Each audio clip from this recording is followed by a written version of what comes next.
aka Clarence Hampton III, the essential coaches and pros, the X's and O's. This is the fast point of view, what we know. So let's go.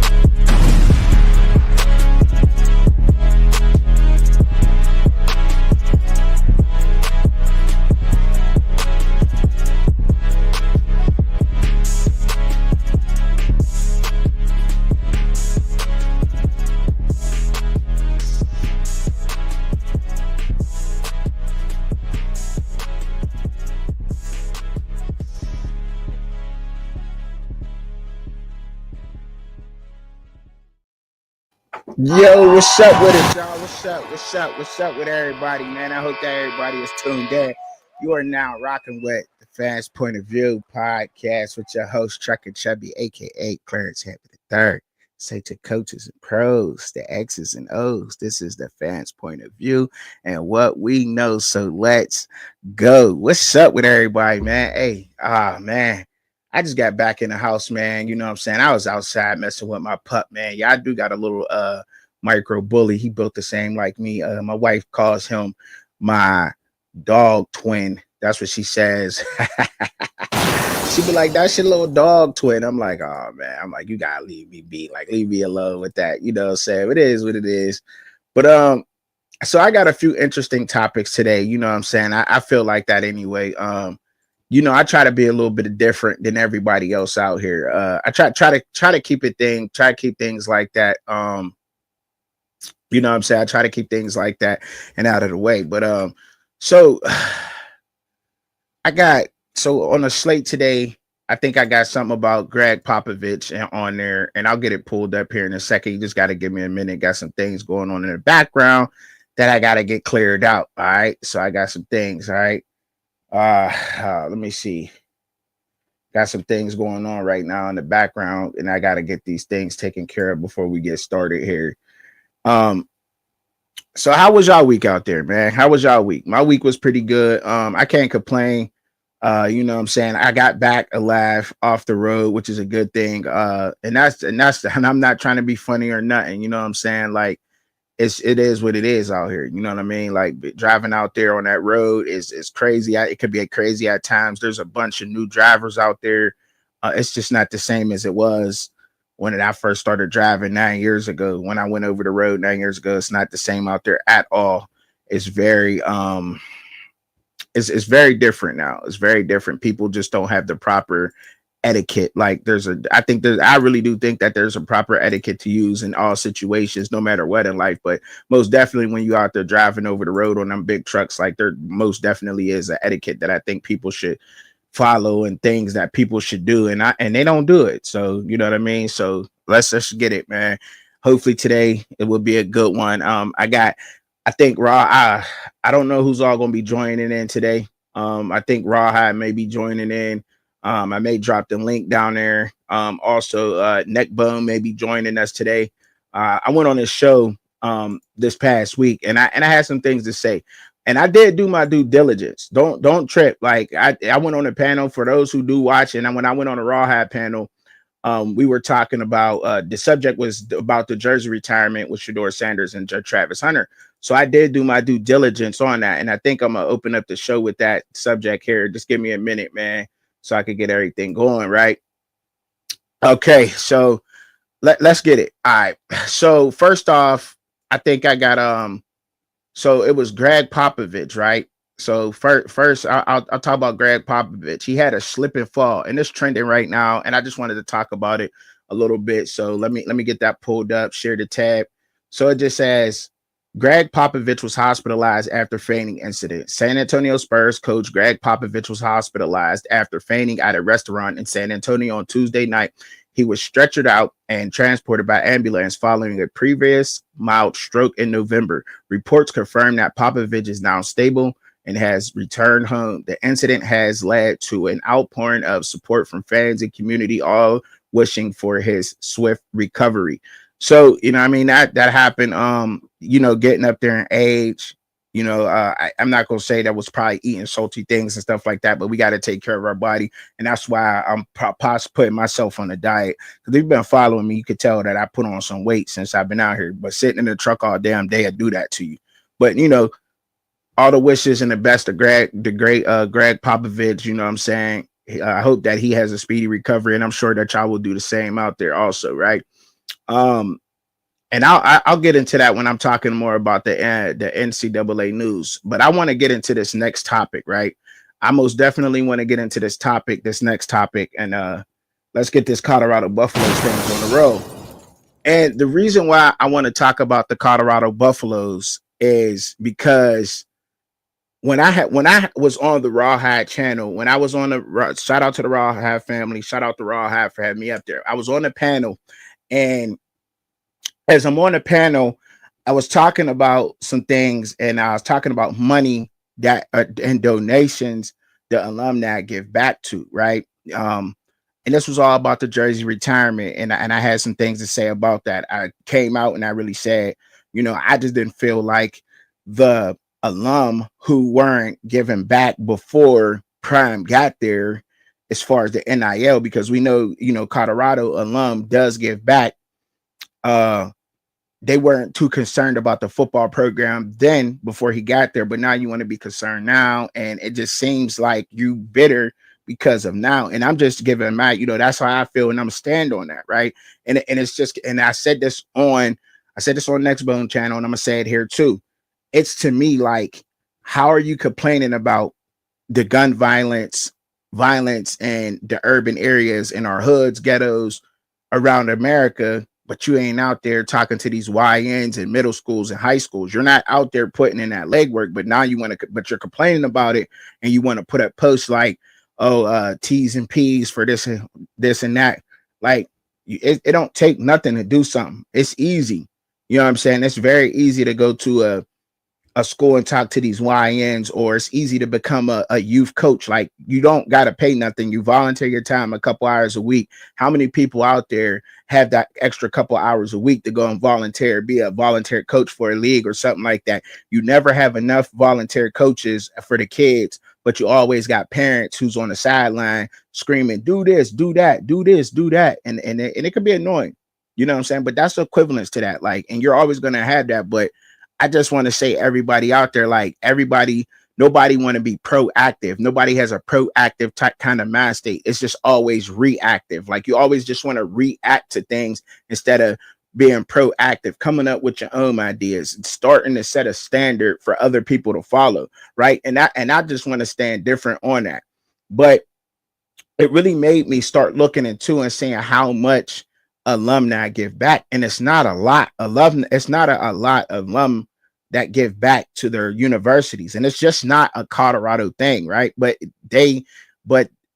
to me, I felt like, how can Shedeur and Travis give up so much money for players for their football team, and some more than some of the alum is doing, right? So I had to go and start doing my research, and I'm gonna research it live here too. So if things pop up why I'm going through this topic, I'm gonna go ahead and I'm gonna do that, right? So the Colorado, so before 2019, right? So I just simply Googled things, right? So during 2019, 2020 academic year, 2,790 Colorado Boulder parents contributed a total of nearly $15 million to campus, including a $1 million to the parent, $1 million to the parent fund, right? And that happened back in 2019, 2020. Shout out to the parents of Boulder, Colorado. They have been doing their job. Shout out to them, right? So then I had said I had to do more digging, and I just said it's just a simple Google. That's all it is, just simple Google. And I'm sharing the tab now. I didn't share the last one, but I'm sharing this one, right? Shedeur Sanders and Travis Hunter's NIL, how much did they really give back to the university? See, I had to do my due diligence on this because I was called out on it, and I told y'all I was going to look up it up. So this is just it. And this is just the AI overview, but it's really good. Shedeur Sanders has a high NIL valuation, reportedly around 6.2 million. Travis Hunter, despite having a high NIL valuation of 5.2 million, does not receive money from the Colorado NIL collective. They don't. Okay? They don't receive it. But instead, he actively donates to the collective. reportedly funding the NIL needs of at least 10 to 15 other teammates on the team. That's half of that's a quarter of, so what they're allowed 105. They're allowed 105 players on the team. So if you're allowed 105 players on the team, if he got 10 or 15 and Shedeur got 10 or 15, we could safely say that that's almost a quarter of the players on the team that's paid for. And you could argue that that's possibly going towards the best players on that roster. We don't know where that's going, but we do know that, right? Now, so Shedeur Sanders NIL, and I'm not counting Shedeur's pockets or nothing out there, so I don't want nobody to get it twisted. This is just to support my argument in saying that Shedeur and Travis gave back then some of the alumni. I had to do my due diligence on this, right?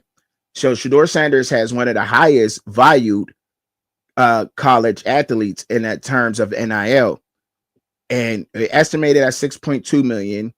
The potential for generosity, you know what I'm saying, reports indicates that Sanders may be donating a portion of his NIL earnings to support his teammates and the Colorado program, right? This is just all things I'm reading. This is out there. This is a collective of everything that's been out there, the news, the reports, and everything, right? All right. But he said it too. All right. High evaluation. Hunter has a significant NIL evaluation. We know 5.2 million. We just read that. They're not receiving money. Hunter's not. He's giving it to his teammates, donating to his teammates.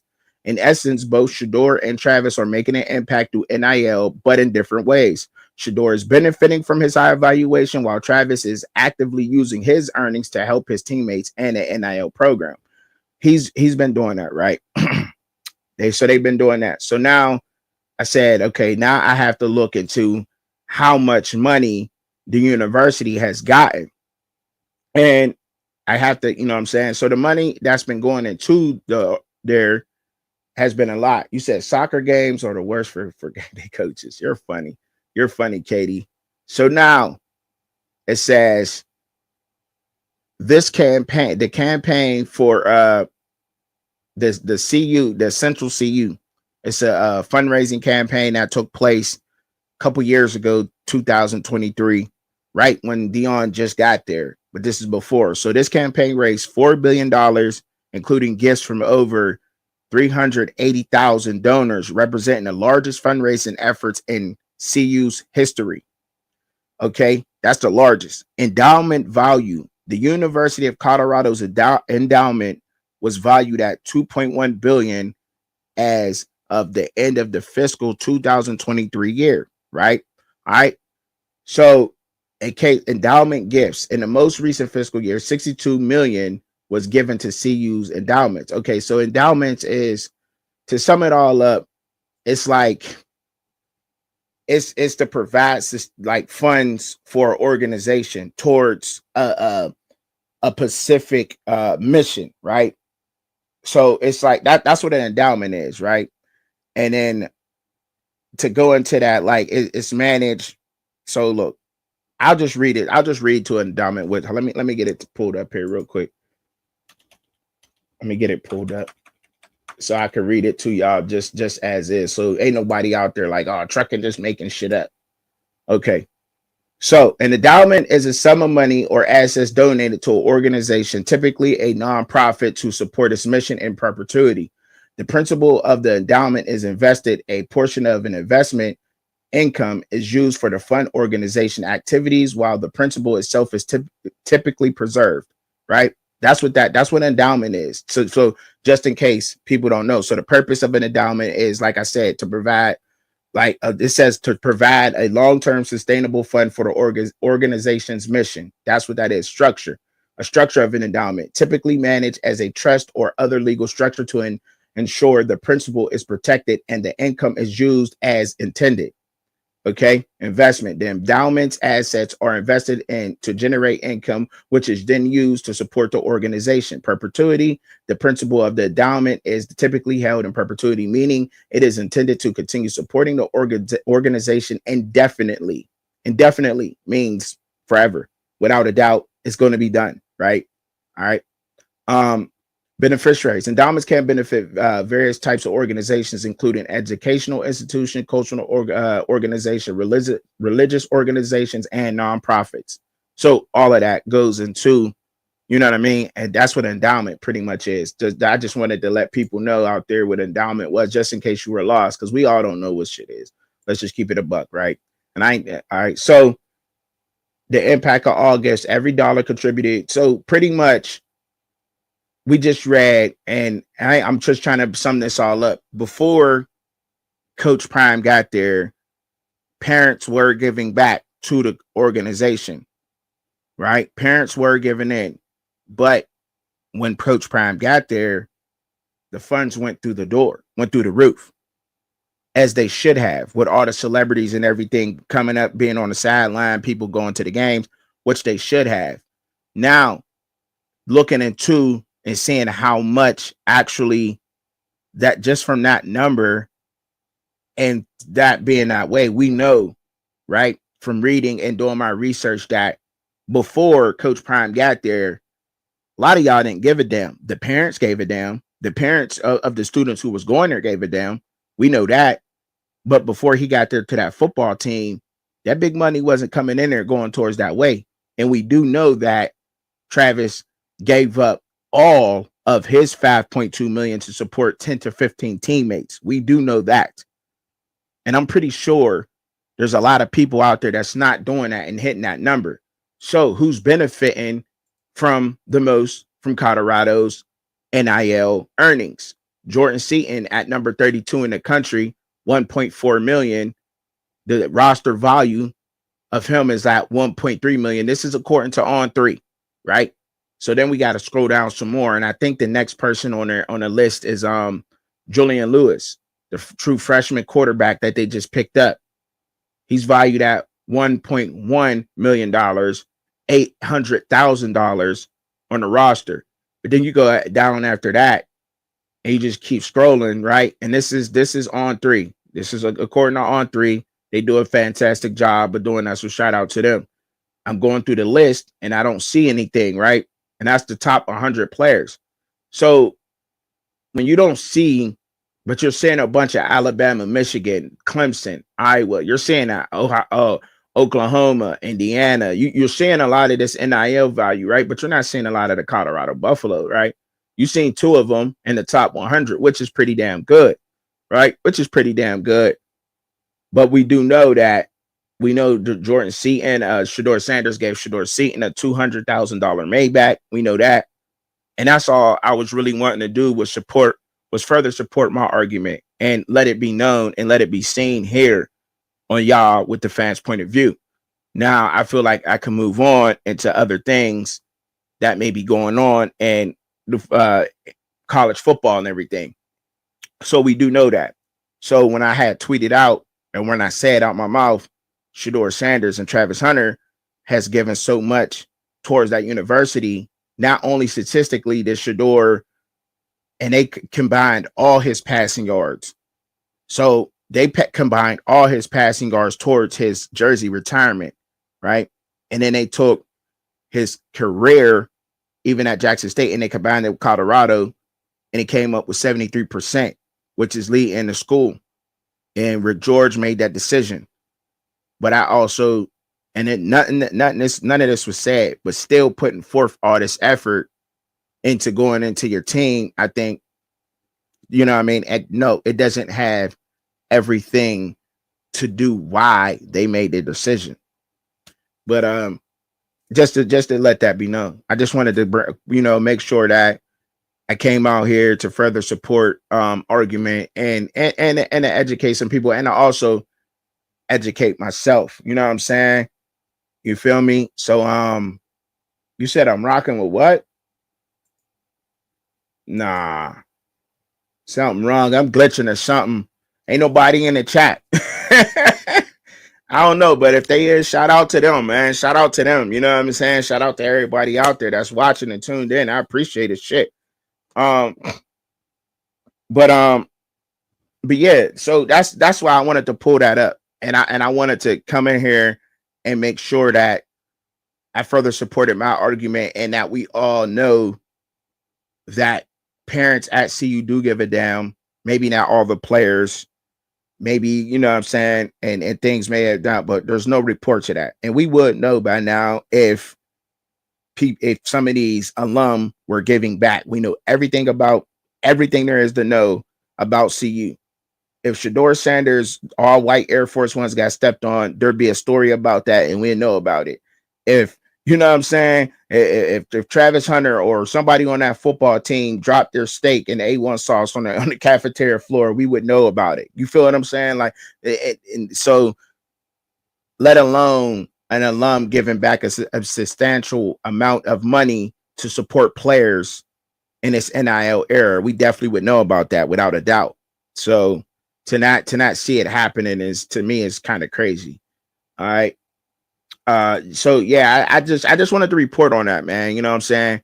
And let that be known. So in other NCAA news, y'all out there right now, the NCAA rule faces legal scrutiny. So I'm gonna read this to y'all. This was just updated 22 hours ago. This was last updated before I get into other things. A federal judge in New Jersey is currently deliberating on a preliminary injunction that might halt the NCAA's enforcement of its 5-year eligibility rule. This legal action was initiated by Rutgers safety Jet Elon, challenging the constraints on how long athletes can compete.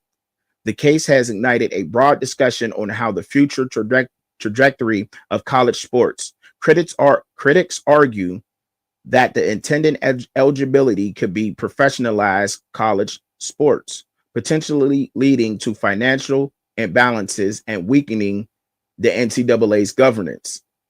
The debate also touches on the existing name, image, and likeness (NIL) policies, where athletes are now earning significant incomes, which some view as creating an unregulated market within college basketball, while some push for contractual model for athletes' contracts. Others worry about the erosion of traditional college sports ethos, like ethics, you know what I'm saying, the sports ethos, all right? So the rule was changed. The rule is facing some legal scrutiny. There's a whole bunch of people out there that's going crazy about this. And then there's reports that Memphis star PJ Haggerty, he's asking for $4 million plus, and to preliminary hand point guard, it's $4 million plus. He averaged 21 points and 3.7 assists per game this season. He's asking for $4 million plus in the transfer portal. That's what he wants. BYU All-American wide receiver Keelan Marion he's planning to enter the transfer portal. Excuse me for stuttering, y'all. To be like that sometimes. In his career, he totaled 76 catches for 1,125 yards, 12 total touchdowns. He has 38 kick return attempts for 881 yards and 3 touchdowns. 2 years of eligibility left. I don't know what he's asking for. He got 2 years of eligibility left. He's in the transfer portal. Marion was doing this thing for BYU last year. We do know that.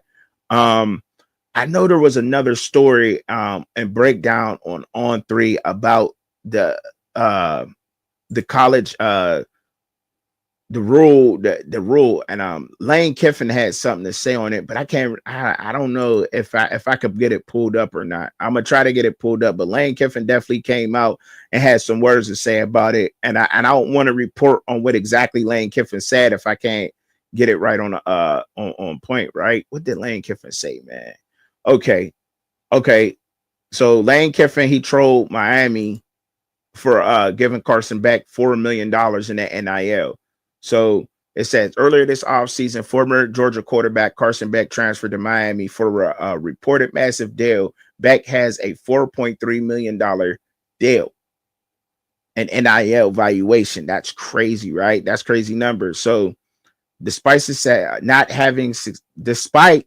it says Beck's success at Georgia, not everybody is convinced he's worth the money. During an appearance on the Pivot podcast, Ole Miss head coach Lane Kiffin poked fun at the alleged NIL deal between Beck and Miami. Oh, this was on there. Okay, so I'll play that clip and then I'll just give my opinion on that. How about that? It's crazy, Coach, that you bring up the NFL structure with college now, because they're in the contract. They're making money. They're making millions of dollars. I think down in Miami. What's Carson Beck? 4.3. 4.3 evaluation. million. I think my biggest year was 6. He's a college kid. So like you bring up the comparison on what they're doing. They're really getting NFL money. Miami gave him $4.3 million. That's what the evaluation says.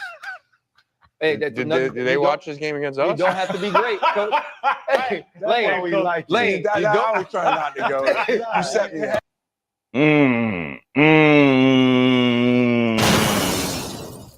Damn. Hey, he didn't lie. He didn't lie. I mean, he struggled, you know what I'm saying? And then we giving it, but get the bag, you know what I'm saying? In this case, though, with Carson Beck, right? I must say, and I got to keep it a buck, right? I got to keep it 100 with Carson Beck, right? And with Lane Kiffin, I got to keep it a buck. Yo, some players are overpaid and underdeliver. Some players are underpaid and overdeliver, right? And in his case, based off of what he did last year, no, I don't think he's worth the one. I don't think that $4 million, no. But if you PJ Haggerty from Memphis and you're asking for $4 million, you average 21 points a game in a basketball game, in a college basketball game, I would say, okay, that might be worth it, right? You know what I'm saying? Like that, you might be worth that. But to Carson Beck, but there's a lot that goes into football though. But nah, I don't think so. And see, these players are going, and the problem I got with the NIL, and I explained that NIL and the transfer portal is two different things, but they trying to marry. The transfer portal is just too much. They got way too much going on. This transfer portal that's open right now should be the only one. This should be the only transfer portal that is open, because then it gives the players enough time to adjust. In my opinion, it gives the players enough time to adjust to their systems going into the next season. So right now it's April. The season starts in August, September. He's still putting a little rush on it, but hopefully you would have gone to a team who runs a similar system, right? And also with the NIL, I talked about the contracts. I think they should do that immediately. Or I think they should make it like this, right?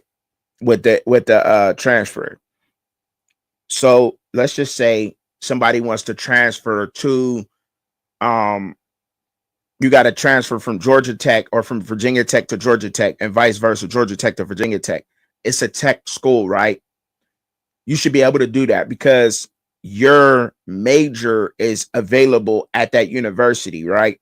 You shouldn't be able to transfer to a university that does not support your major or support your career outside of football, right? Now, listen, I didn't go to college, so that's the best way that I could explain that, right? If you out there in the chat, y'all understand what I'm saying, get down in the chat and help me further explain that to the audience. But if you do not have the major at the college that you are transferring to, you would not be allowed to transfer, period. I think that may slow some things down, but how many people are really out there transferring that don't have their majors at that college, right? You know what I'm saying? That's not a lot, but I think that may slow some things down because people are talking about sitting them for a whole year, sitting players for a whole year.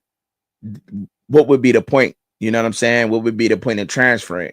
Put some extra guidelines on there. You can't transfer if you don't have a 3.0, at least a 3.0 GPA, because at the end of the day, right?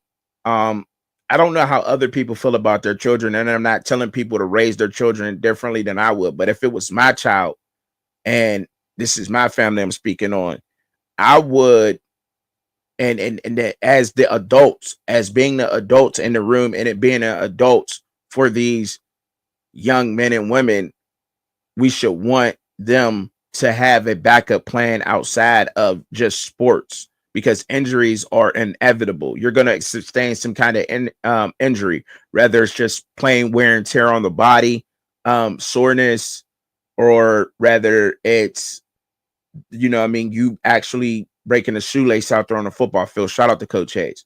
You know what I'm saying? So protecting that and making sure that you're able to, get your education out of the deal is the most important thing. And I think so anyway, because then when you're making it about making sure that they're getting their education, I think it will slow down a lot. So trying to lock them into that and make decisions based off of that, I think opens up things like you can't be I don't know, like, so, because certain schools just don't have the majors at certain colleges, right? You know what I'm saying? Like if you're a lawyer, you only could go to schools who provide that, but most schools do, right? So, but when you start getting into tech, computer tech and everything else, not all universities have those establishments on their campus, right? So you can't transfer to that school. It has to be one of these. And if that's not your desired university, then you might as well stay where you're at, right? I don't know. That's just my take on that, right? Because trying to make it about education and also benefiting from making sure some of these younger adults are getting their education, right? So you said Beck got Mario money, desperation.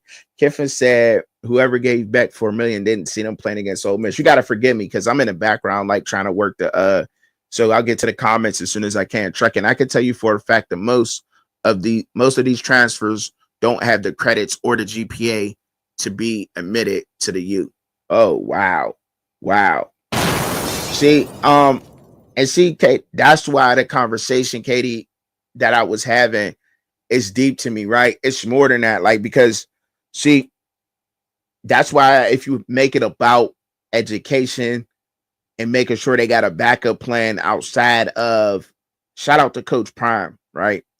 Because he's giving financial literacy to his team, keeping it real with them. Look, you're probably not going to be a football player, but you're going to be the next damn governor. You know what I'm saying? And on top of that, maybe we can get you a couple NIL deals. I get you a Chevy, get you an NIL deal with the local, whatever. You know what I'm saying? And this is how you manage this money. He's doing that. But there's teams in there and stuff like that. And that's what I'm saying. Make it about the GPAs a little bit to transfer. You know what I'm saying? Just to transfer. Make sure you on your A game. All your ducks is in a row. That university has what you're going there for, because that should be the most important thing. Because if you're just putting all your eggs in one basket and saying, I'm going to be the next NFL star, and you go out there and you throw in the pass as a quarterback and your offensive lineman there and you break your elbow, bust your elbow, or break a shoelace. You know what I'm saying? I don't want nobody to get hurt, but you break a shoelace on a football field, which happens a lot, and you can't recover from a surgery, then what you going to depend on? What you doing now? What you want to do, the XFL, the UFL? Is that what you want to go to? Or do you really want to, you know what I'm saying? Like you got to have a backup plan. You got to manage these funds correctly. You know, how do you get paid $8 million in 1 year and then turn around the next year and want more? You know what I mean? That's a lot. That's a lot of damn money. $8 million for a college quarterback is a lot of damn money. You know what I mean? You should be managing that damn pretty good. You know, at that point, it shouldn't even be about money, because then you already, your college is paid off, or you can pay to go to college, even if football don't work out. You know what I'm saying? So you got to have a backup plan. Put that money up. You know what I'm saying? Put some towards your body. You know, and I don't think, but there's not a lot of people who are out there giving them this game. And this ain't things that, this is not a popular topic to where people want to hear, but this is the things that they need to hear. You know what I mean? They need to know how to manage this money, how to change it. Because I tell you right now, you give me $8 million, that's changing my life. Period, point blank. That is life-changing money for a lot of us out here. Period, point blank. $8 million. You know what I'm saying? I'm sending all my babies to college, paid off in full. And then they're going to have a rainy day fund, a nice fund, and a crib to come out to. That's crazy. On top of me starting off a business that's going to start off probably in the red, but very lucrative within a year. You feel what I'm saying? Like, that's, It's crazy, but yeah, but they're influenced by the jewelry, the rappers, and everything else out there. Neckbone's popping up with us, y'all. What up, Neckbone? What's going on? Neckbone, can you hear me? I can't hear you, Neckbone. Unmute. What's going on, bro? Ain't nothing, man. What's going on with you? How you feeling? You ain't got to mute up, Man, man. You not much. Just getting up early this morning, man. Just getting ready for this spring game, man. I think I'll jump back on.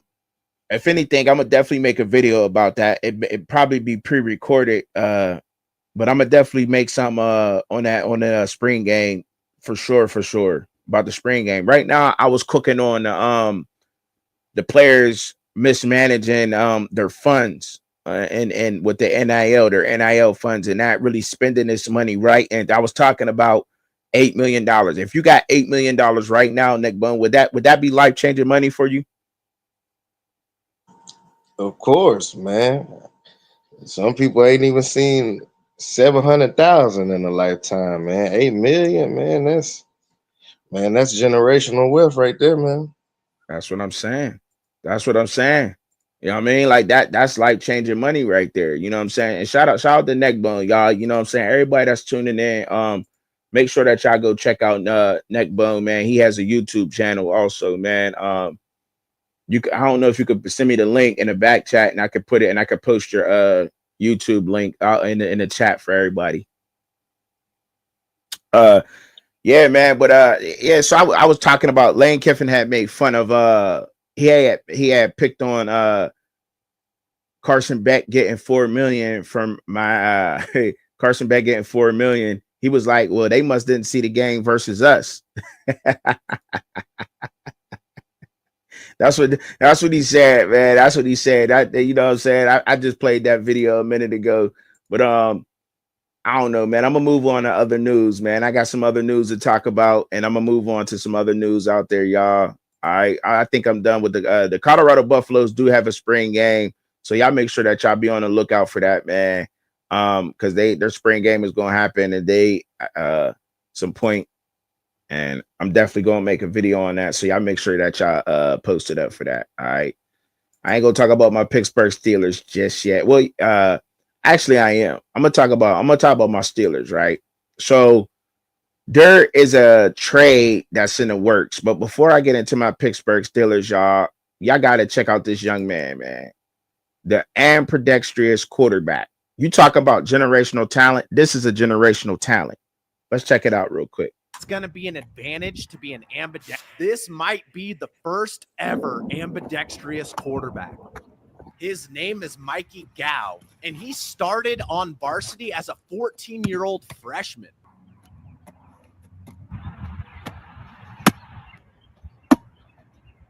Crazy. He's already got Notre Dame, Michigan, Oklahoma State, and Nebraska looking at him.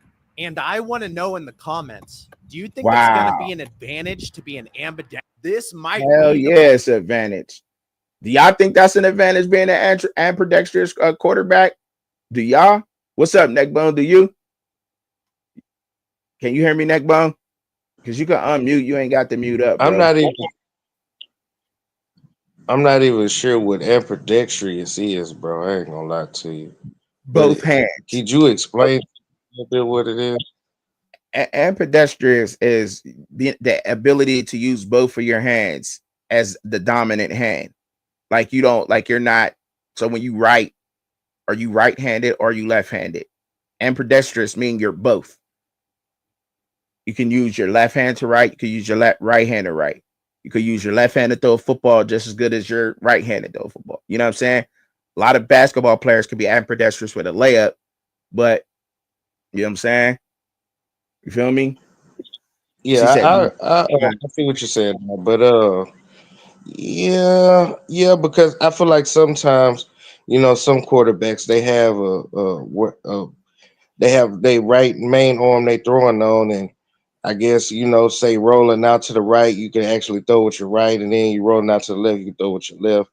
I feel like that could be an advantage in some way, but just now understanding that, yeah, he could possibly be an advantage. I mean, he looked like he could throw a pretty good spiral anyway. So, I mean, For sure. For sure, for sure. Like, yeah, that's what I'm saying. That's what I was saying. For sure. I rocks with it. I like it. I like it. So in other news, so this trade has not went down, but this is a possible trade for my Pittsburgh Steelers, right? Now y'all know that I gotta talk about my Steelers. Let me get my let me get my tab pulled up. So this is Pittsburgh Steelers talk. This is part of the segment where we talk about the Pittsburgh Steelers.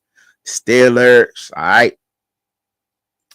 Yo, so the Dallas Cowboys, the trade pitch lands a quarterback in Pittsburgh. This is just a fantasy, you know what I mean, talk. This is not actual thing. I just wanted y'all to know that. Shout out to Blitzberg. Follow me on Twitter. I follow him also, or her. Don't actually know if it's a him or a her, but you know, they're a Pittsburgh Steelers fan and they do excellent job with pulling up all the news on the Pittsburgh Steelers. So the Dallas Cowboys have the 12th pick in the NFL draft, and they have not found a reliable receiver to pair with CeeDee Lamb. They could make a trade for one, right? So if they traded, and this trade would prey on the Pittsburgh Steelers, and we need a quarterback, right? So the Cowboys would receive the 21st overall pick and George Pickens, and we would receive the Cowboys' 12th overall pick. Of course, with us getting that 12th overall pick, now this person suggested we get Jackson Dart with the 12th pick. Meanwhile, the Cowboys would still have a 21st pick, and they addressed getting CeeDee Lamb some help at receiver. Me personally, I don't like the fact that we're giving up the 21st and George Pickens for Dart. But we do need a quarterback, right? And like I said with Jackson Dart, I'm not knocking Jackson Dart. He has a very good resume. See, a lot of people out there think that Jackson Dart, he don't got it, but we got to remember he played in the toughest conference of football in college football. The SEC, you can argue that it's the toughest. The Big Ten, you can argue it's the toughest. You got to say the Big Ten right now because for the past 2 years, the Big Ten has won the national championship. But in previous years, the SEC has been dominant. And shit, the Philadelphia's Eagle defensive line is Georgia Bulldogs, and they just won a damn Super Bowl. So I mean, to support that argument, to go into that, Jackson Dart to me is a sleeper. And to me, like, I got to take that back. I would not be mad about using a 12th pick on Jackson Dart. I wouldn't be mad about it. He got a resume, a hell of a resume. He's played against some of the top teams. Granted, he don't possess everything Shedeur has, but he has played the competition very, very good, elite competition, and been tested against it. So to throw for over 4,000 yards in the SEC, that says a lot. That says a whole goddamn lot. If he could even give us 2,500 yards in the NFL, limit his turnovers in the Arthur Smith system, which I think is very friendly for a rookie quarterback such as Dart or Shedeur, I think it wouldn't be horrible. I don't think it'd be super horrible trade to go after that. But I think he'd probably be available at the 21st pick because I don't think you have to trade George Pickens to get Jackson Dart. If we stay firm at 21, I think we can get Jackson Dart. I think so. You know what I mean? I really think so. I don't think Jackson Dart is going to get picked up before then. He's looked at as being a early second round pick by the Giants, the Browns, and we can snatch him up before then. But I think there's a few quarterbacks out there. What's your take on this, Neckbone? I'm about to mute up so you can cook. Man, I think the Steelers should get Jalen Milroe, bro, because I mean, I feel like they're kind of I feel like these NFL GMs are sleeping on Jalen. I don't quite know why, but if you want to know the effect of Jalen Milroe, ask LSU Tigers. Go down there to LSU and ask them what it feel like playing against a Jalen Milroe. I mean, I get it, Jason Dart and Jackson Dart and all these great quarterbacks, Shador Sanders. But man, if you want a similar situation, I mean, we all knew it was people who said that Lamar Jackson couldn't throw, and as the years got by, he was able to make some passes, you know what I'm saying? So it's just like you take that chance, I feel like with Jalen Milroe, because I feel like he can run. He's not as good as Lamar with his feet, I don't feel like just yet, but I mean, I feel like if there's anyone in this draft that's close to him, I feel like it would have to be a Jalen.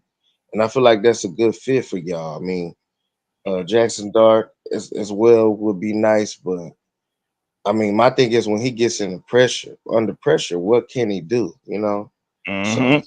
I would just have to go with a Jackson. I would just have to go with a Jalen Milroe over in the quarterback situation. Because Cam Ward, Shador Sanders, it's possibility that Shador dropping, but Cam Ward is he possibly getting picked first or second, so that leaves him out of the conversation.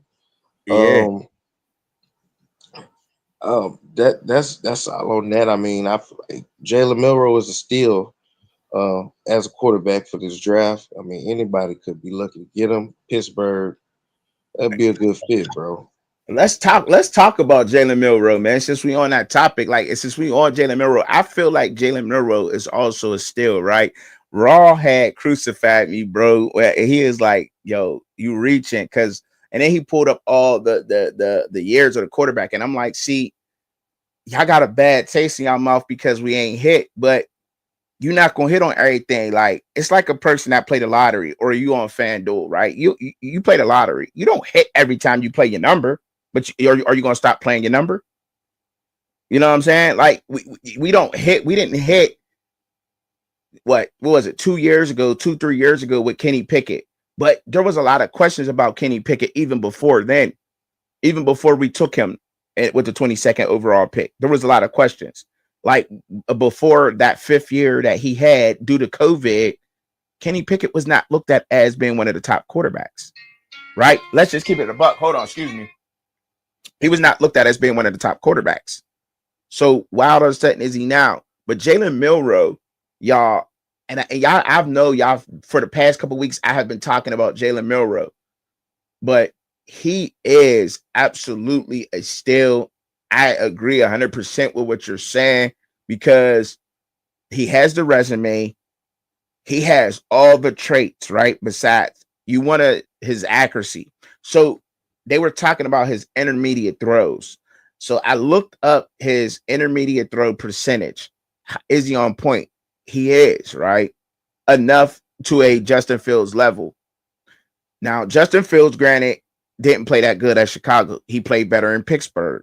He went 4-2 in Pittsburgh. You know what I'm saying? He didn't throw, I think, what was in there? I don't even remember him throwing an interception in Pittsburgh. I think he might have thrown 1 or 2, but I know he had 5 touchdowns through the air and he had 5 on the ground.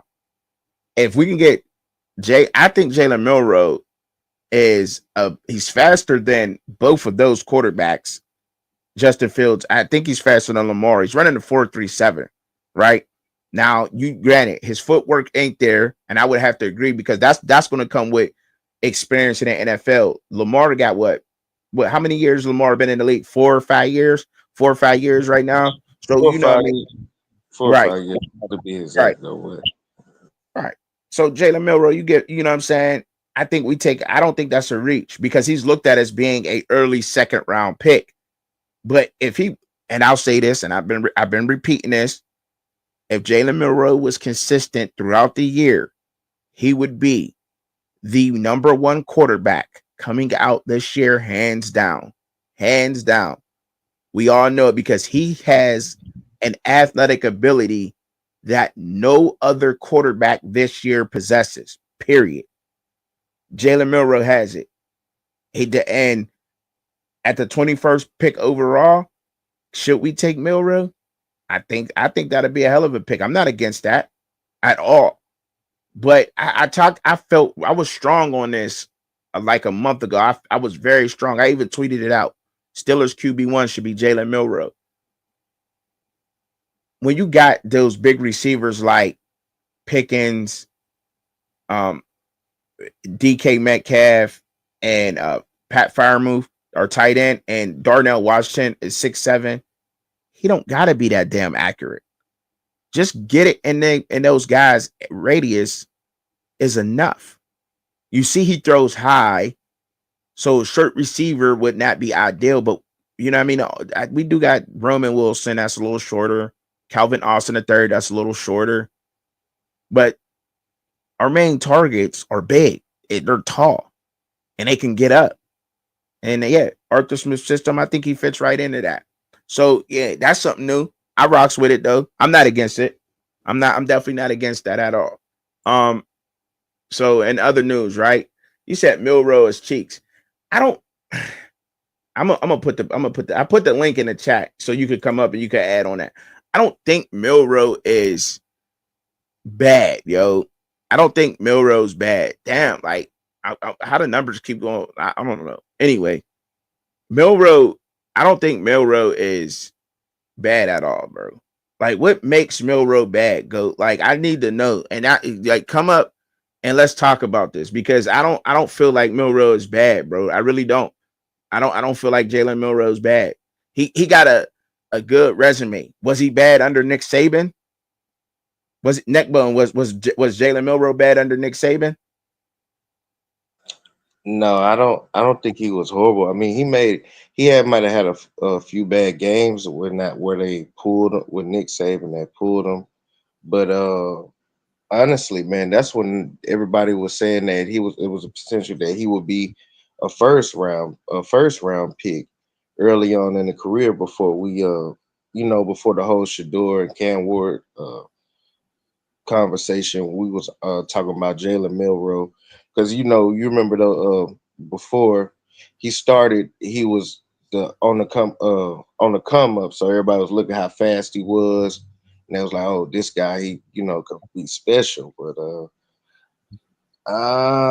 man, I don't quite remember. But I just remember all good things before this last season. Right. He kind of fumbled the bag a little bit, I would say, and got his draft stock to where it's kind of plummeted. And honestly, I don't even think it's that. I just feel like Shedeur Sanders and Cam Ward are just better quarterbacks as far as throwing the ball. But when you get on your feet, you know what I'm saying, on his feet, man, I don't feel like any of those quarterbacks could go in there and just do LSU like he did them. I mean, I watched that game single-handedly. I think he had like 2 or 3 touchdowns, bro, just on his leg. Over 20 yards out, bro, and it was just amazing to see that much athletic ability on the field, bro. He's definitely not no what, Anthony Richardson, right? Would you agree? I wouldn't agree. I wouldn't even feel as if a team would throw him out there just based off of what these everybody's saying about Anthony Richardson. You got to get these guys, and you got to have a vet in there, and they got to learn from them. It's okay for a rookie to just come up if he got it, but if he don't have it, you gotta just sit him, man, and let him watch from pros. That's what they got the free agent pool for. Mm-hmm. You can get a guy for little to nothing to have experience. AI, Josh McCown. Guys like that to come in and run a team and let your rookies learn. And I feel like a lot of teams get away from that scenario, and it costs them a valuable player. Mm-hmm. Right. Agreed. So he took, and in 2023, he got sacked 44 times. He got sacked 44 times. He got sacked half as much last year. And I don't know if that threw his internal timing off or what, but he had a better passer rating in 2023, being sacked 44 times. I think that was Nick Saban's last year.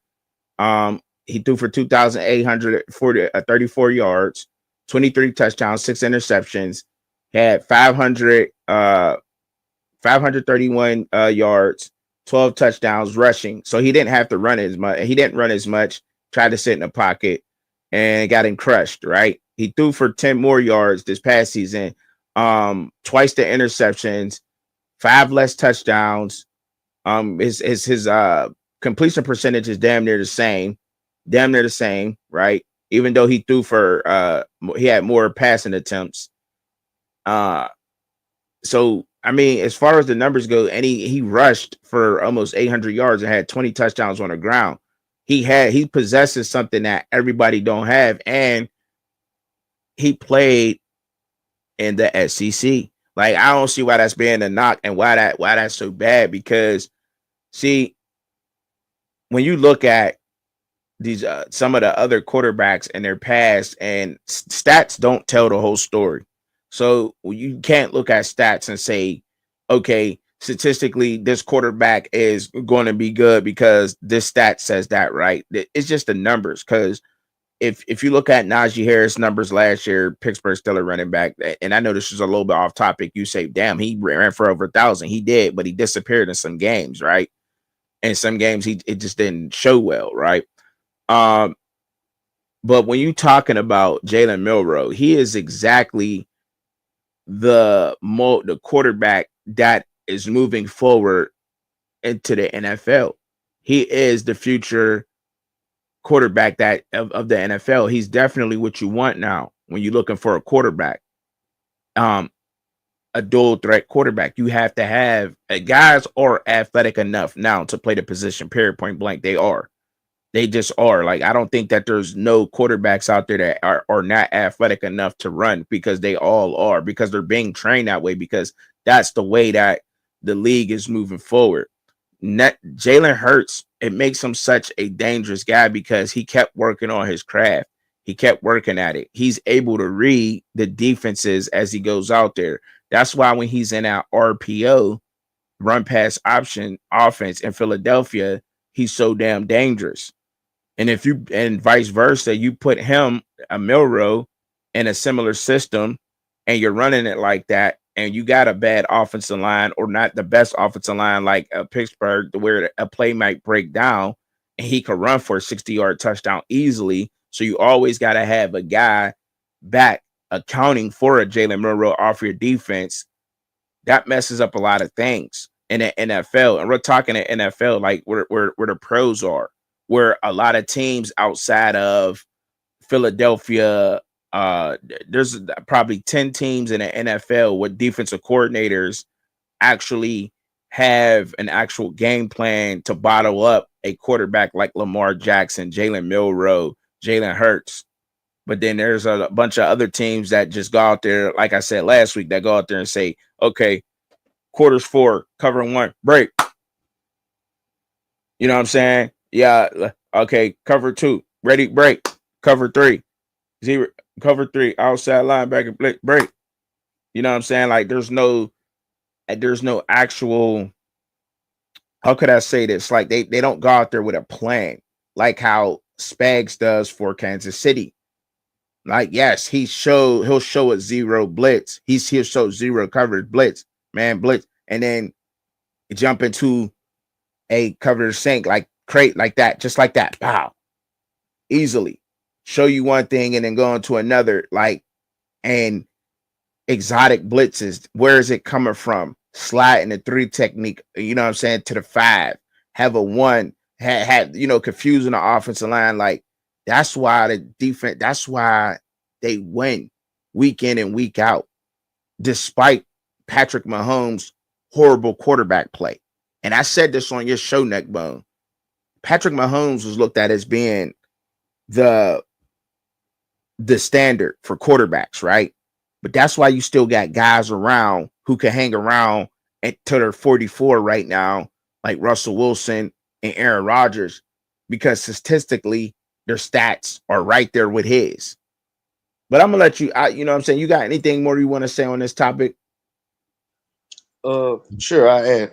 But Goat said he was in the back chat. Okay. What's up, Goat? What's up? What up, Goat? What up? What up with it? You can come off mute. What's good, bro? What's good, man? So what's up, man? What's up? Speak I ain't your gonna mind. lie, bro. That man, Jalen Miro is most definitely an Anthony Richardson type player, bro. Why do you think that? I think that because as far as athletic ability, he's one of a kind. He's a special player. Okay, But so we when got we that. talk about the quarterback position, being able to go through reads, being able to see the field and know what's going on, he looks very lost a lot of times out there. I think his best throw to me is his deep ball, but like you were saying earlier, the intermediate throws he has trouble. I'm not saying he's the worst, but he definitely has trouble. He got to work on that because that's probably the most. That's it. Wouldn't you say that's the most thrown thing in the NFL? The intermediate throws. His intermediate throws are, yeah, I would say that's very important. Yeah, I would say that's important for sure. But his intermediate throws were really, I think, let me see. I think I can't remember exactly intermediate. Okay. I can't remember exactly. Hey, I gotta say something on there. I gotta ask. Go Well, ahead. just answering a question from Go. Go. Did you say like his previous year when he was with Saban? Could you say that year was better than this past year with the new coach? And I don't know if it was a totally different offense, but could you say that this year when they lost that year to Michigan, can you say that year was better than the year he just had? Because I say maybe the offense was different, and they had to throw stuff at him, and he just it just didn't resonate with him. Because I feel like Saban had him in good hands, so that goes to the point to where it's just like the NFL system going and just throw him in and making him a starter wouldn't quite be a good idea. Maybe he doesn't even benefit from the Steelers. Maybe he plays for them, learn under somebody, and later in the future he develop as a player and learn how to play in the pro system. But I just wanted to see if you thought that his year with Saban was better than his year with the guy from Washington. Yeah, I would say if you're just looking at statistics, it's similar. But if you actually watch both of the seasons, you can see that it's different. Okay. Yeah, because even with the new coach, he damn near doubled his rushing yards. That's crazy. All right, you said yeah, because he did, even with a new coach and a new system. I think, but I don't know if the new system had anything to do with it, but he damn near had like the same thing. You already said that Jalen Milroe had the hands down one of the best athleticism out of all the quarterbacks in the draft. That, like, hands down, he got everybody by a mile as far as that goes. So with that being said, you can't really teach that, right? But you could teach everything else that he struggles with. Would you agree? Yeah, I would say that. I think that what Neckbone was saying for sure, like if you want to put him in a backup situation, kind of like what's this dude name? He was a backup quarterback for the Giants, the black dude. Tyrod Taylor? Yeah, him. He's kind of remind me of him a little bit. Okay. Where I like Tyrod. Tyrod's fire. I like Tyrod. Yeah, like if you on a team that's probably not that so good, or if you just need to throw somebody in there, you can I know he can make a play or make something happen. Maybe I think he could be that type of player, but a starter, like a year-to-year starter outright, I don't see that in Jalen Milroe. I see the reason why I disagree is because I feel like the NFL is leaning more towards the true dual threat quarterback, and when you have that athleticism of a Jalen Milroe like that, despite the Steelers despite the stigma out there and saying that we can't develop quarterbacks, despite that. So some of the traits, real quick, and we could just say yes or no. He got arm strength. Would you say he struggles with arm strength? No, he got arm strength. The accuracy, right? He struggles with accuracy. Yes. His mobility, No. his quick release. No. All right. All right. So some of the mental things, his decision making, Yes. his football intelligence, like reading the defense, making adjustments. Yeah. Yeah. He got it. It could be better. Yeah. Okay. His leadership, No. he's not a leader. No, I was saying he is a leader. Like, Okay. he don't struggle with that. Okay. His competitiveness, No, he don't struggle with that. his pocket presence. When you say pocket presence, what do you mean?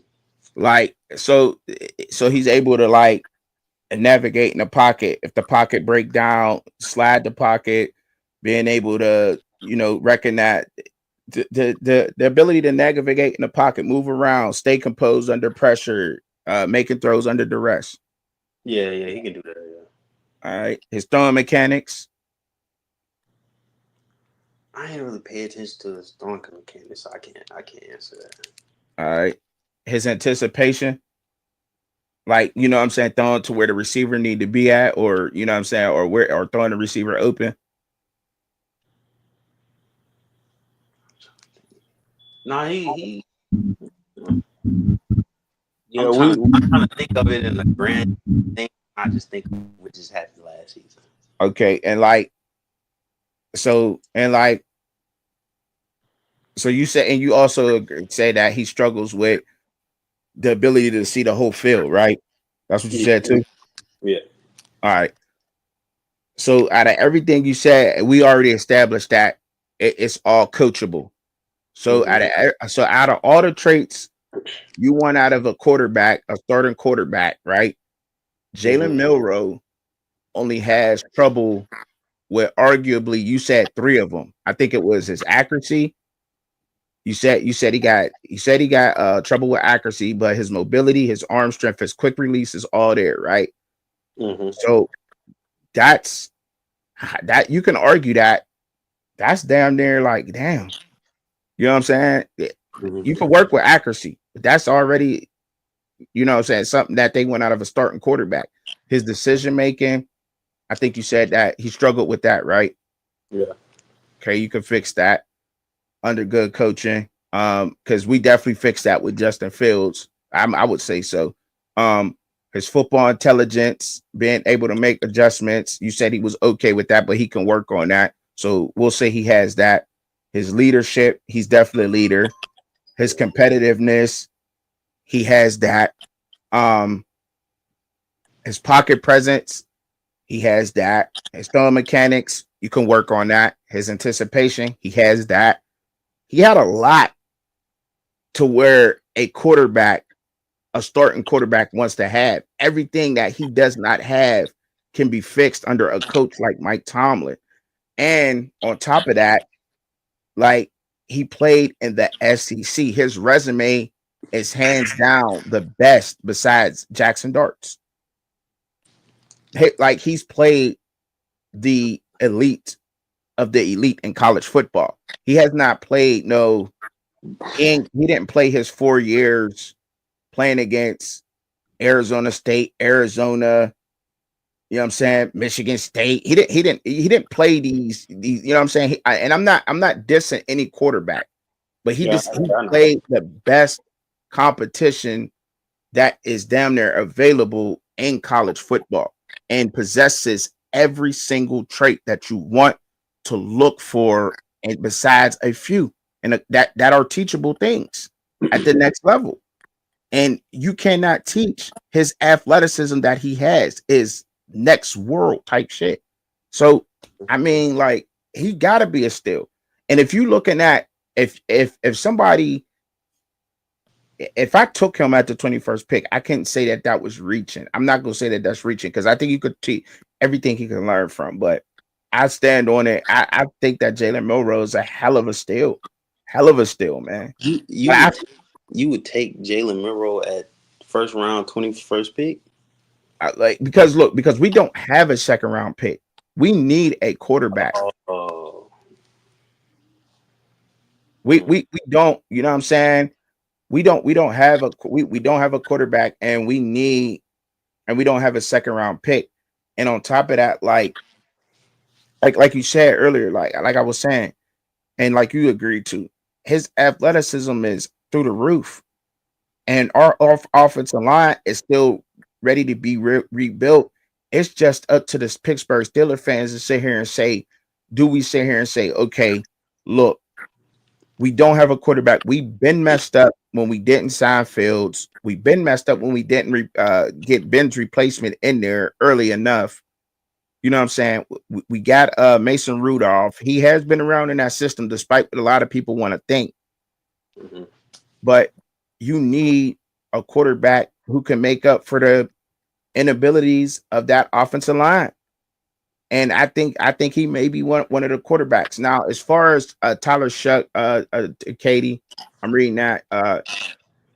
He fits the Steelers system. He was coached by Jeff Brom. I'm not arguing with that. I just think that his toughness, his toughness to me is something that's questionable, right? Because, and I'll only say that because of his injury history, right? I don't really got to question Milroe's toughness, but I like Tyler Show, and I talked about Tyler Show. I talked about him. I gave his pluses, his minuses on there, and I think that a lot of these quarterbacks possess a lot of things, but hands down, his athleticism still don't touch Jalen Milroe's, and we've been needed a mobile quarterback. That's why we went after Justin Fields, because of the inability of that offensive line. But I mean, that's all I really had to say on that topic. But moving on, since you rocking out with me, I appreciate you rocking out. Neckbone said he had to bounce. He says salute. He says salute, trucking on my way to work. Great show. Appreciate you, bro. Appreciate you for coming up. So I'm gonna go ahead and I'm gonna rock out with I'm gonna spit this out. You could tell me how you feel about it if you're gonna stick around, but whatever. All right. So the Raiders are set to select Ashton Jeanty in the draft with their number 6 pick. The Las Vegas Raiders are expected to draft Boise State running back Ashton Jeanty with the number 6 overall pick in the upcoming NFL draft. The Raiders GM John Smike, however you pronounce his last name, has shown significant interest in Jeanty, with some insiders suggesting it's almost certain he will be selected by the team. This decision has sparked a debate amongst fans and analysts about the wisdom of choosing a running back so early, especially when considering other potential team needs. There's also speculation that other teams might draft Jeanty before the Raiders' turn. Despite the controversy, philosophy appears to be centered on acquiring elite talent at any position. What do you think? Do you think that's a reach if they selected Ashton Jeanty with the number 6 pick overall? Yeah, because I don't think I think you can possibly get. Yeah, I think you can possibly get if not Ashton Jeanty itself, a Ashton Jeanty type player in the second round if they have a second round pick. For sure. That's not. Yeah, I wouldn't take Ashton Jeanty at 6. That's not smart. For sure. I think I would have to agree with you. I would have to agree because I wouldn't say it's a reach because if they did go that route, but let me explain this. Because if that's how they is it raw crazy? If this was kind of like if they took him at number 6, it's like, okay, cool. You know what I mean? That's what they decided to do because he did almost break Barry Sanders' record. He almost, you know what I mean? This is the running back who got close to breaking Barry Sanders' record. That hasn't been done in so long. And the running backs that usually get that close are usually successful in the NFL, right? You would say that. So without a doubt, Ashton Jeanty has everything you ask for a running back. However, this is a deep running back class. So, and you have other team needs. You know what I'm saying? Like you can get a dynamic running back at number with the number 6 pick, or you can address other team needs that you have, because I want to look at the Raiders pick. I want to get that pulled up real quick. The Raiders draft picks for 2025. I'll get that pulled up real quick because I really don't know how many picks they have. So I can't see the order. I don't know why I can't get the order pulled up, but I'm assuming that they got a second round draft pick. You know what I mean? They're still picking early second round, which is probably be what 30. They're 6. So there's 32 teams. So they would be picking what with the 39th, 40th pick for 41st pick, something like that in the draft, very early. So they're still picking in the top 50 players. You can argue that, right? Top 50. They still got a very good chance to get in the top 50 quarterback. So if I'm the Raiders, I don't know. I'm not saying I would probably want to go there, but with Genty, so they got so this is their picks. All right, this is their picks right here. I got it pulled up right here. So this is the Oakland Raiders picks. First round, 6 pick. Pick 37 in the second round, 68 the third round. They can most definitely, with their first 3 picks, address some team needs and get production, very good production out of those picks. I think so. Facts. Very good production. I think the Raiders. Go ahead. Now, what was you about to say? Go ahead. You a guest. I was about to say, and this running back class is deep. Like, it's not just Ashton Genty and one more person. Like, no, it's like 10 of them that got the same type of, you know. Mm-hmm. Like they got Ollie Gordon. He gonna be low on a lot of people's list, but bro, he's good. Real good. Good. RJ Harvey. You got Hampton from North Carolina.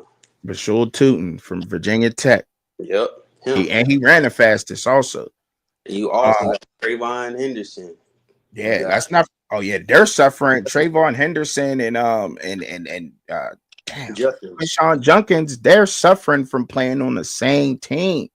Like, if you put Quinshon Judkins on another team where he's the primary back, his draft stock is higher. Would you disagree or agree? For sure. Right. So like that's what I like, and I agree with that. Like, so yeah, if you can get Quinshon Judkins in the second round with the 37th pick, I think that's perfect for Quinshon. Perfect. I think you know what I'm saying. But what do they need? Receiver. I think they need receiver. Let me see their team needs, because I'm not a Raiders fan. Right? They got what's Geno, right? Geno Smith. Yep, they got Geno Smith out QB. They got Brock Bowers, arguably one of the best up and coming tight ends. If he's going to produce like he did, he's got Myers. Jacoby Myers. They got Myers. I still think they need some receiver help, but I think you could address that with the 68th overall pick. I still think that they can mess around and get somebody fired at that get some, at least some good production. Maybe which one is it?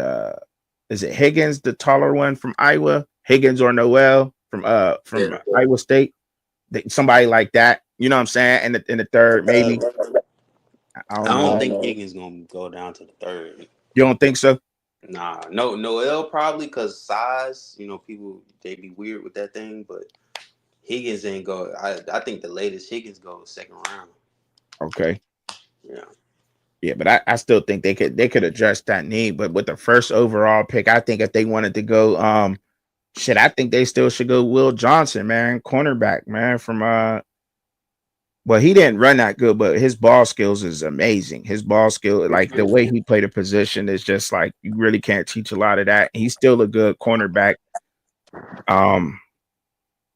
They could use somebody over on the other side of Crosby. I don't know how the Raiders fans would feel about that, but I probably wouldn't be upset if they went and they actually grabbed a defensive end at, you know what I mean, with the 6th overall pick, who would probably, because that's not a reach. You need somebody on the other side of Crosby to help that, and you got to get after the quarterback. We know, what's going to stop Mahomes in that division. You know what's going to stop Herbert.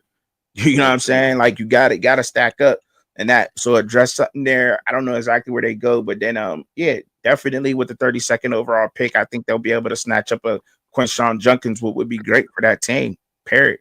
That's a steal right there. I think they're in a very good position to draft this year to address some of them offensive needs that they have, and get some help. You know what I'm saying? Get some weapons for Geno. I don't know. You know what I'm saying? With Pete Carroll, you know, he's a defensive minded type of coach, so and he likes his guys that's big and long. What's up? What up? Good. What's good, JB? What's good with it? What's good, But, bro? yeah. But I don't know, man. Hey, Goat, man, I appreciate you coming up. I don't know if you're going to stick around, but I'm about to get into the WNBA. I know it's probably where I'm about to lose a lot of people, but it is what it is. Here, bro. All right. Yeah, the WNBA draft. So the WNBA draft took place. As we all know, the draft was popping, and some women didn't get picked up. I think what's her name? I can't remember the chick's name, but she got picked up by she got invited to the Las Vegas Raiders. I can't remember her name. I just was reading on it too, man. I just was doing my research before I jumped online. But yeah, she was doing her thing, right? What team she came from? What team did she play on? I can't even remember, man. I can't even remember. I just was reading on it. I can't even remember. I was talking about so much, and I was doing research on other things. Like I couldn't even tell you, bro. I couldn't even tell you right now. I'm not even gonna lie to y'all out there. But the you know what I'm saying, we know Paige Becker's first round pick. I just wanted to, you know, update y'all on this. I'm sure that y'all seen it and that y'all went through this, but as I know, I do follow the WNBA. Shout out to the ladies out there. Paige Becker's went first overall to the Dallas Wings. Their team is gonna be fire. Their team is gonna be fire. They went in and got some good ass guards. They picked up Paige Becker's number 1 overall. Of course, she went first. Who else did they grab? Isaiah James from NC State. Good. She was averaging 12 points, 3 rebounds, and 2 assists a game. But I thought in her shooting 42% from the field, I thought she played a lot better. Killer instinct. I like the way she played. But other than that, I think they did good in the draft. I think a lot of them did. I mean, how could you do bad with 3 rounds out of all these players? You know what I'm saying? You're supposed to pick the best of the best, right? So yeah, Paige Becker's going first overall to the Wings. I think it was a good pick. The Seattle Storm, Dominique Magnolia. Most of these players that we don't really know about, and that's why I kind of want to touch on it because I don't know who she was or what she was. So I had to do some research on her. She's from France. She played on Team France. She's 6'6", and they were already in a pro system. So it's kind of like they got one up on our college players that's going in, and they're really not world beater athletes, but they're good enough to play. So their pro stats are really coming from the pros. So they're like coming from the pros and just going into another pro system, right? They're one up on us over here because of that, because it is professional basketball, the way that they're being coached overseas. This has been a problem forever, but that's another topic for another day, right? And why, you know what I'm saying, those athletes are so far ahead of us. But she's a defensive presence for the Seattle Storm, picked up. Like I said, she was number 2 in points in the league, 20th in free throws. Definitely going to get the rebounds because she did good with rebounding over there. She was 4th in blocks in the league over there. That's why the Seattle Storm got her, for the defensive presence that they so desperately need, some presence down low, and some young legs. And she comes from a professional system, so that was good for her.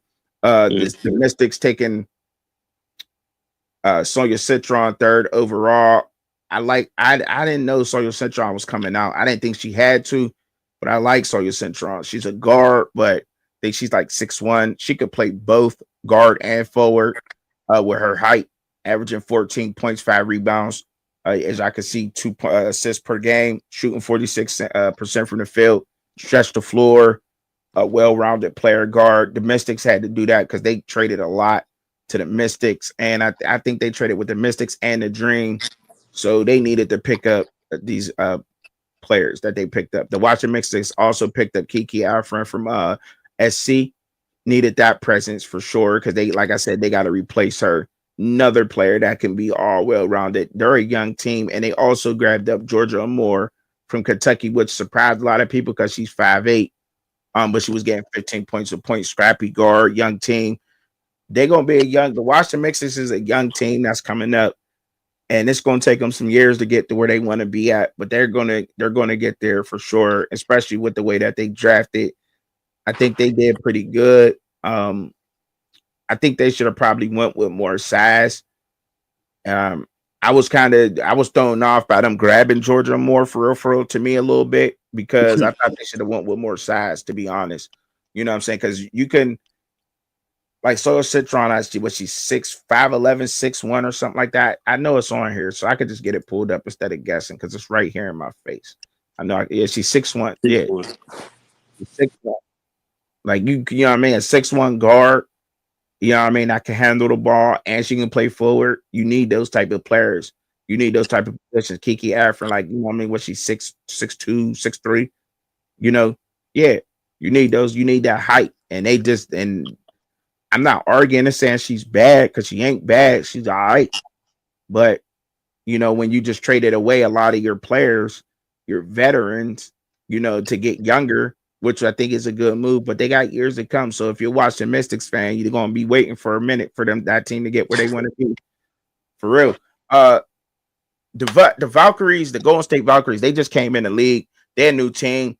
I thought that, like I said, the overseas players, I really don't know too much about them, so I'm not even going to sit here and act like it. But the little bit of research I did do on them, they're all coming from a pro system. And just to sum them all up, so I don't have to go through every last one of them, they're coming from a pro system. They all have height. They're not short, and they're going to add some defensive presence to these teams. The Golden State Valkyries are a new team, so they had the expansion draft, so they grabbed players from every team.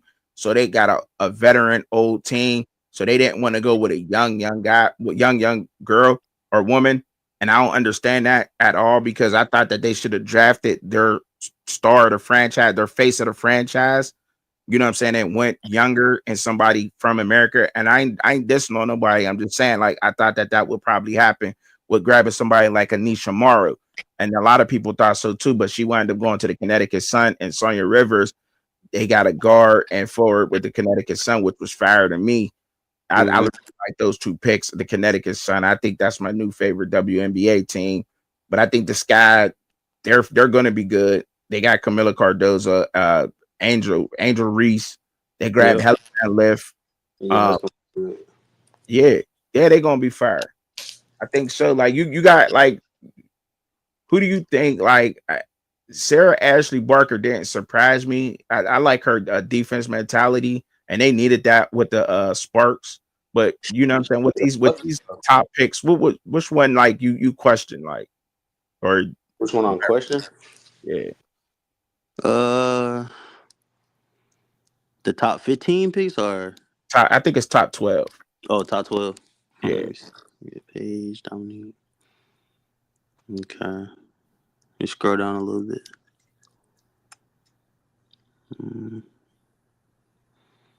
Okay.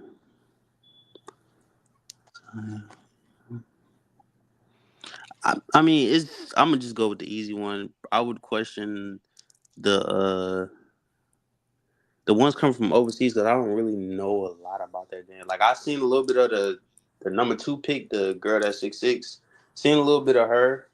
I see a lot of potential, but the other ones, I don't even know nothing about them. Yeah, that's why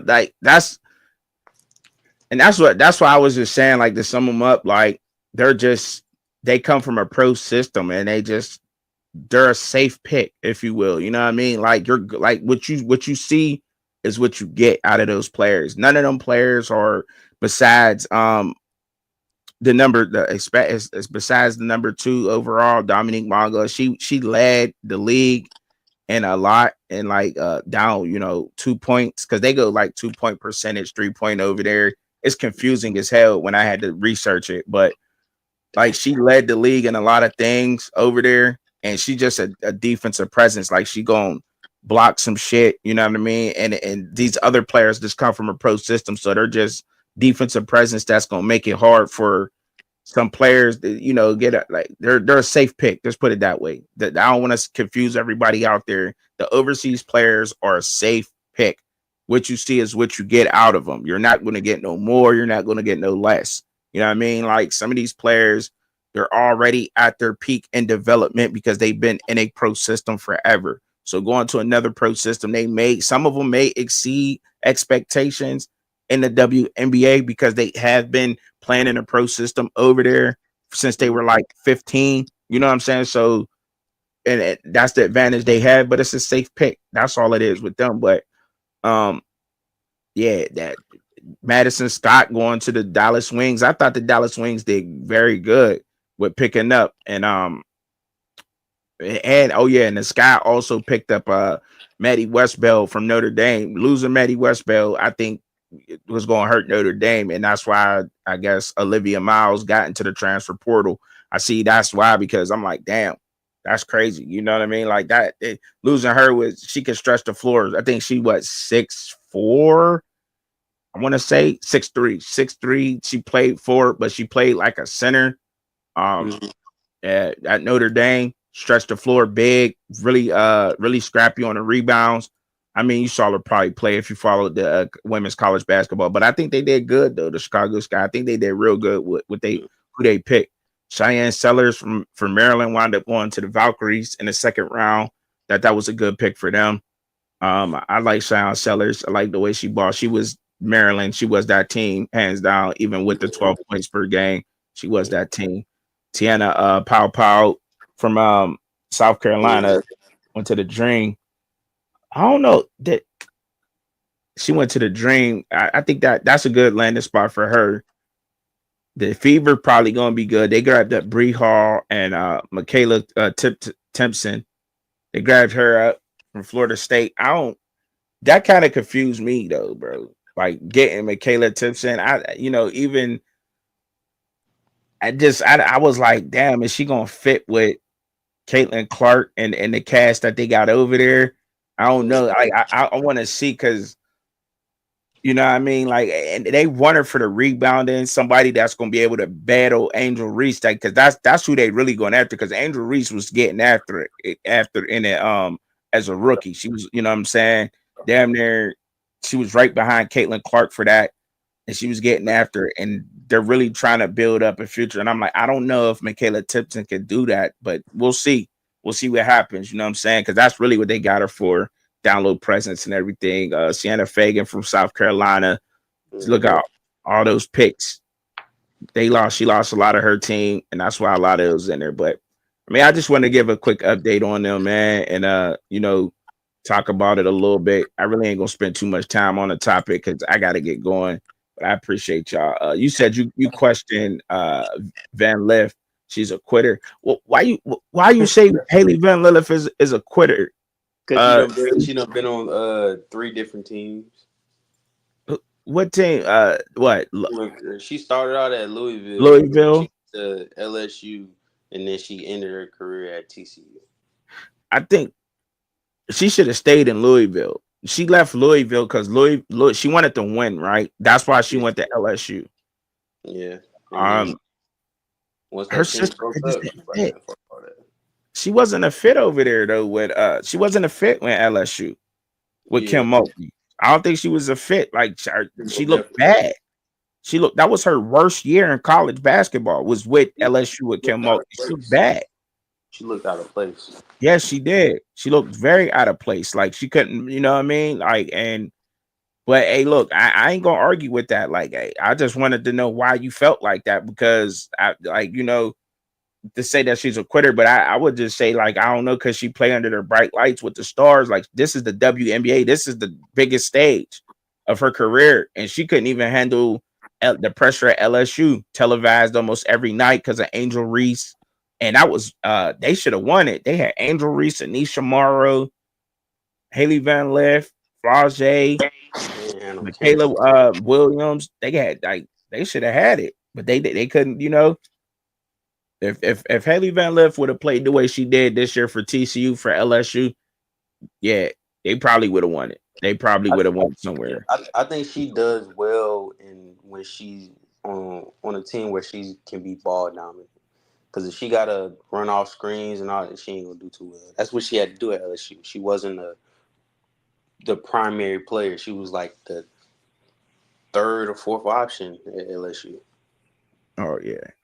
Look, I ain't gonna argue. I like the Golden State Valkyries grabbing Caitlin Chen. I don't know why I like Caitlin Chen from UConn, yo. I don't know why. I don't know why I like her. When I watched her play, is it something about her, the way that she played the game, like that made me like, because she averaged almost 12 points a game, 3 rebounds, 3 assists, coming off the bench though. You know what I'm saying? And then shooting 47% from the field.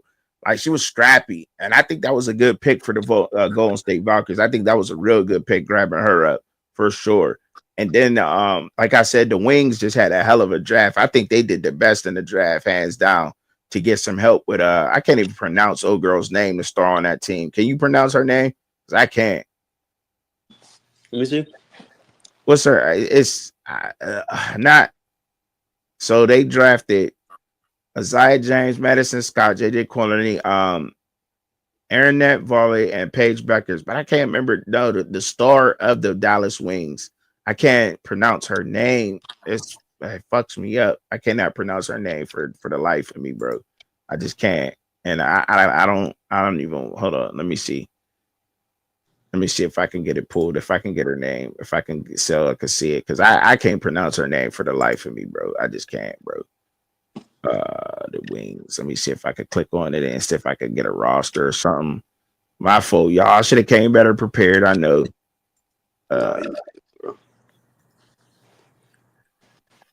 What's her name? She is the star of the damn team. Like, hold on. It's on here, man. It got to be on her somewhere. Like, they got to be talking about her when they talking about Paige Beckers, because Paige is supposed to help her with a lot. Damn, I can't remember her name. I don't know if she's African or from. I know she's from overseas. I know she's an international player, but she's good as shit. And that she's like the number 1 player on the Wings, and they needed that help. Like, they needed that presence they got, and I think their draft class is fire. Their draft classes, they got posters made up of them. Like, they're fire. I think they did the best, honestly. Though it shouldn't be hard, but I think they addressed all their needs. What is her name, man? Katie, what's her name? Katie, you know it. I can't remember her name. Team roster. All right. Team roster for this is the Wings, right? Not Nalasia Smith. She's good. 2 bigs. Menija Haynes Allen. She's good. She's a big. Where's the shooter at? She gotta be on here.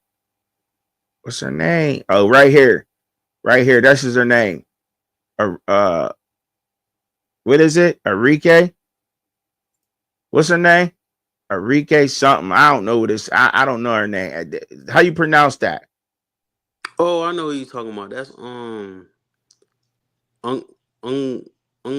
Ungbowale. Hold up.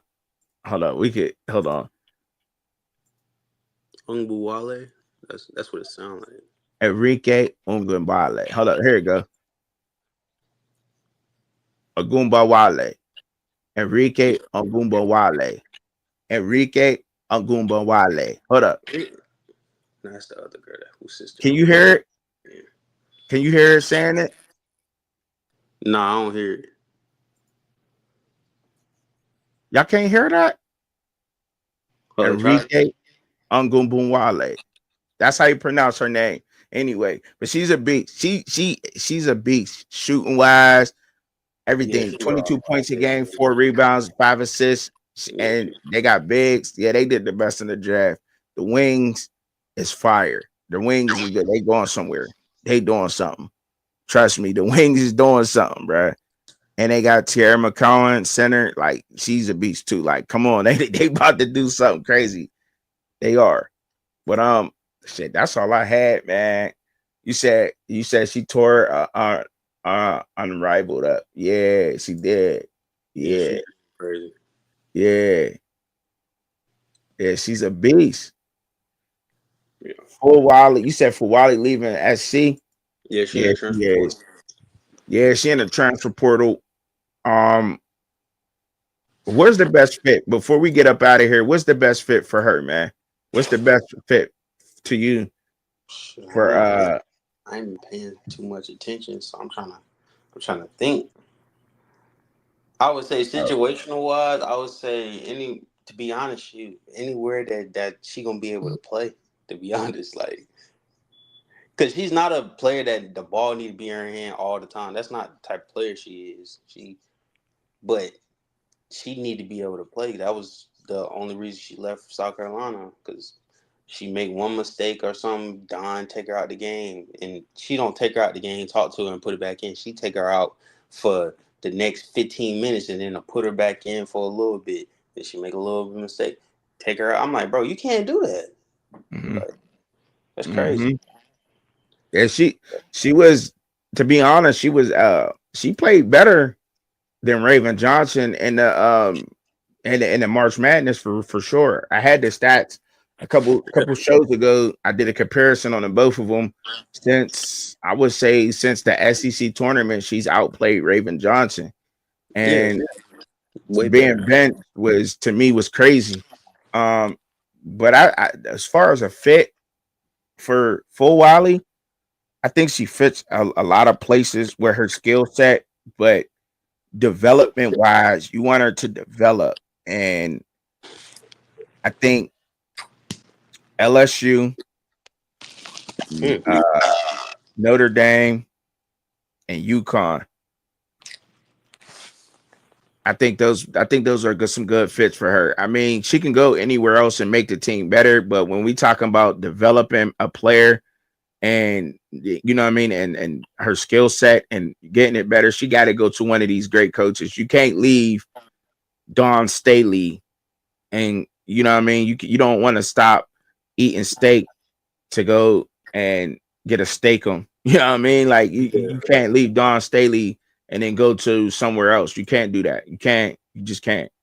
I think it would be, very bad for her career. She won't develop no more. I think she learned a lot under Dawn. I think she learned enough to take her talents, but she should have started this year. And I think Dawn lost her, and she knew she did, because she's going to make mistakes. But this was the year for her to start, make those mistakes, and grow as a player, and to you know what I mean, and to get better. I think so. I think this was Full Wiley's year, man. But I appreciate y'all rocking with me, man. It was almost 2 hours. You say real quick. You say I think Dawn interchanged Raven and Full Wiley based on matchups. Like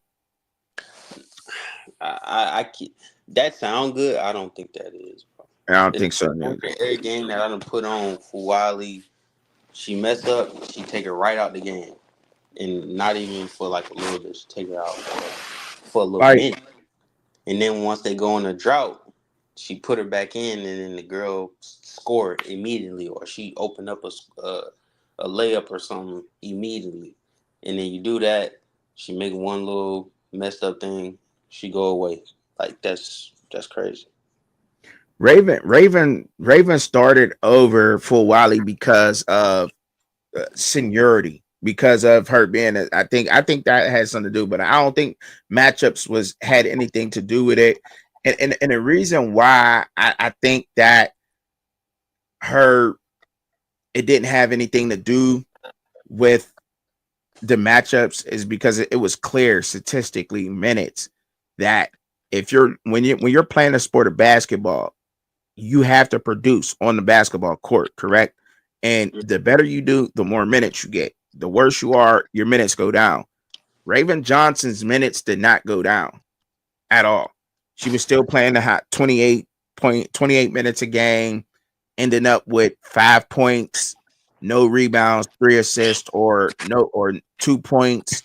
You know what I mean? And Full Wiley come off the bench in 18 minutes in a game, and she's outplaying her every game. You know what I mean? And then 21 minutes, she's outplaying her. And it was in those clutch moments in those good big games. Raven Johnson's defense is what kept her on the floor. I think that's what it was.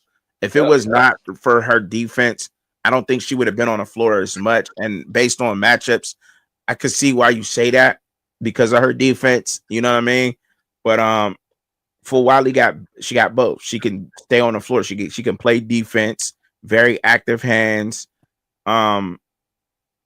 And she just got some things to learn. She was just young. She just young, and but she learned a lot, I think. But what I mean, but she could have stayed on the floor. That's what I think, though. You know what I mean? That's just me. But I appreciate y'all rocking with me, man. For some reason, man, my computer, I don't know. It seemed like the show was glitching. It was telling me there was hundreds of people, and like, I don't know, but that's Yeah, cool I with me. seen 400 people. I said, "Dang, okay, Trucking got it jumping." I ain't got no shit. Hey, my bank account ain't jumping. I wish y'all go ahead and send me $1 super chat. Go ahead and do that for me. Do that for me one time. But I don't know, man. I'm trying. I be trying out here, man. I'm out here working, man. I appreciate y'all, man, for tuning in. You know what I'm saying? The fans point of view. Thanks, Goat, for coming up. Y'all make sure y'all come up here on the weekends, man. When I drop the link, man. This is the fans point of view season 2. So I'm trying to do it different. This is all of our voices. Now, like I said, I just try to have some structure to it. We got topics and we go in on the topics and then we move on, man. You know what I'm saying? I know I kind of spent too long on some topics today, but it is what it is. We're gonna come up with various topics and we cooking. You know what I mean? You get your 5 minutes, you cook. If somebody gonna argue your point, I let y'all go at it, but y'all got 15 minutes to get it out. Because you don't need to argue for no half an hour, for no hour on one topic. I know the shit be entertaining, but shit, get what you need to get out in 15 minutes. And we going to cut it at that. You know what I'm saying? And keep it moving on the next topic. Because everybody got to cook. And I would love to have everybody up here putting their opinions on various topics throughout the week. You know what I'm saying? Most of y'all got my number. If you don't got my number, hit me up on X and send me some topics. I'll get the shit ready for us. On the weekend, we come in here and we cook on the topics. Everybody put down what they need to put down. And we rock out like that. You know what I'm saying? We rock out like that. But that's for everybody. I appreciate it too, Katie. She said good topics today. I appreciate it. Thank you. I thought I did. I tried, you know what I'm saying, last minute putting it together. Appreciate it. But I appreciate everybody. Oh yeah, go check out y'all make sure y'all go to Rawhide. Everybody in the chat and everybody that's watching, go over to Rawhide Media and go hit the link, become a member so that y'all can get in the Discord. We doing a watch along for the Colorado Spring game. It's gonna be lots of interesting conversation. Like I said, I will be dropping a video on that too. So y'all make sure y'all there for that. Ooh, Appreciate shit. y'all, man. You said what? Now I'm watching the Utah spring game right now. Oh, Utah. It looks all right. They look all right. Yeah, it look all right. Yeah. All right. Well, I'm about to go I'm about to go jump up in the Discord, see what they talking about in there, man. You know. Bro. All right. So I see y'all over there, man. Peace. I appreciate everybody. Y'all know how I've been giving it up lately, man. Appreciate you, Goat, for coming up, bro. No problem. All right. Yeah, I appreciate everybody up out there. Y'all know how I give it up, man. Pray for me. I'm always praying for y'all, praying for myself. Peace. Yes, sir.